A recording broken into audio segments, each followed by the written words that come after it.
গোসলের সময় ভুলেও করবেন না এই চারটি কাজ। যদি করেন তাহলে সারা জীবন গোসল করার পরেও আপনার শরীর থাকবে অপবিত্র।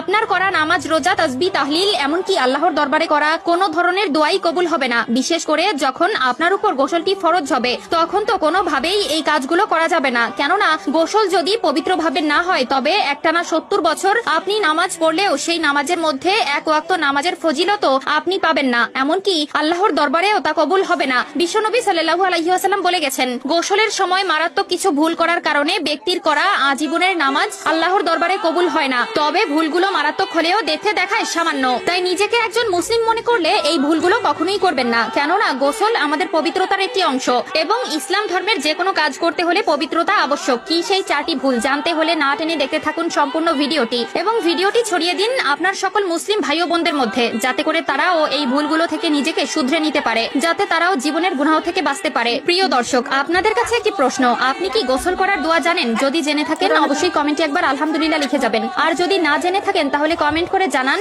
আমরা আপনাদেরকে জানিয়ে দিব। তো চলুন ভিডিওটি শুরু করা যাক। প্রিয় দর্শক, প্রত্যেকটি মানুষের জীবনে ফরজ গোসল নামক শব্দটি আসবেই। তবে আমাদের মধ্যে অনেকেই আছে যারা এই ফরজ গোসলের নিয়মটা পর্যন্ত জানে না। আমাদের ভেতরে যদি প্রশ্ন করা হয়, তবে দেখা যাবে প্রতি 100 জনের মধ্যে 60 থেকে 70 জনই এই ফরজ গোসল সম্পর্কে সঠিকভাবে অবগত নয়। এবং প্রিয় নবীর বলা গোসলের সময় করা 4টি ভুলের মধ্যে অন্যতম একটি ভুল হচ্ছে এই ফরজ গোসল। তাই যখন কারো উপরে গোসল ফরজ হয়ে যায়, তাকে গোসল করার আগে অবশ্যই ফরজ গোসলের নিয়ত করতে হবে। দ্বিতীয়ত, তাকে 3 বার কুলি করা লাগবে এবং কুলি করা শেষে নাকে পানি দিতে হবে। তবে অবশ্যই এমন ভাবে নাকে পানি দিতে হবে যেন নাকের নরম জায়গা পর্যন্ত সেই পানিটি পৌঁছায়। এরপরে পুরো শরীরে পানি ঢালতে হবে। তবে অবশ্যই খেয়াল রাখতে হবে যাতে করে শরীরের প্রতিটি পশম এবং শরীরের প্রতিটা কণা পানিতে ভিজে। দ্বিতীয় নম্বর কাজটি হচ্ছে সম্পূর্ণ বিবস্ত্র হয়ে গোসল করা। আমাদের মধ্যে এমন অনেক মানুষ আছে যারা গোসল করার সময় এই ভুলটি করে থাকে, অর্থাৎ পুরোপুরি উলঙ্গ হয়ে গোসল করে, যেখানে প্রিয় নবী সাল্লাল্লাহু আলাইহি ওয়াসাল্লাম কঠোরভাবে নিষেধ করেছেন। এবং প্রিয় নবী সাল্লাল্লাহু আলাইহি ওয়াসাল্লাম কখনো নিজেও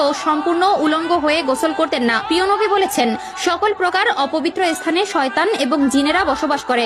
যেহেতু টয়লেট একটি অপবিত্র স্থান, সেহেতু সেখানে জিনেরা বসবাস করে এবং যখন কেউ উলঙ্গ অবস্থায় গোসল করে, জিনেরা তার উপরে বদনজর দেয় এবং তাকে নানাবিধ কুকর্ম করার প্ররোচনা দেয়। ফলে মারাত্মক থেকে মারাত্মক গুনাহের কাজ সেখানে সৃষ্টি হতে পারে। এছাড়াও তৃতীয় নম্বরে যেটি রয়েছে সেটি হলো গোসলের সময় জোরে জোরে মুখে কোনো তাসবিহ পাঠ করা যাবে না। যদি কখনো ওয়াশরুমে থাকেন তবে কখনোই তাসবিহ পাঠ করবেন না। বদলে আপনি যা করতে পারেন তা হলো, যখন আপনি ওয়াশরুমে ঢুকবেন তখন বাম পা দিয়ে ঢুকবেন এবং বলবেন আল্লাহুম্মা ইন্নী আউযু বিকা মিনাল খুবসি ওয়াল খবাইস, এবং বের হওয়ার সময় ডান পা বাইরে রেখে বের হবেন এবং বলবেন গুফরানাকা। এবং চতুর্থ নম্বরের কাজটি হচ্ছে, গোসল শেষে জামা কাপড় পরার ক্ষেত্রে অবশ্যই ডান পা আগে ঢুকাবেন এবং ডান হাত আগে ঢুকাবেন। এটা নবীর সুন্নত এবং নবীর সুন্নত মানা আমাদের জন্য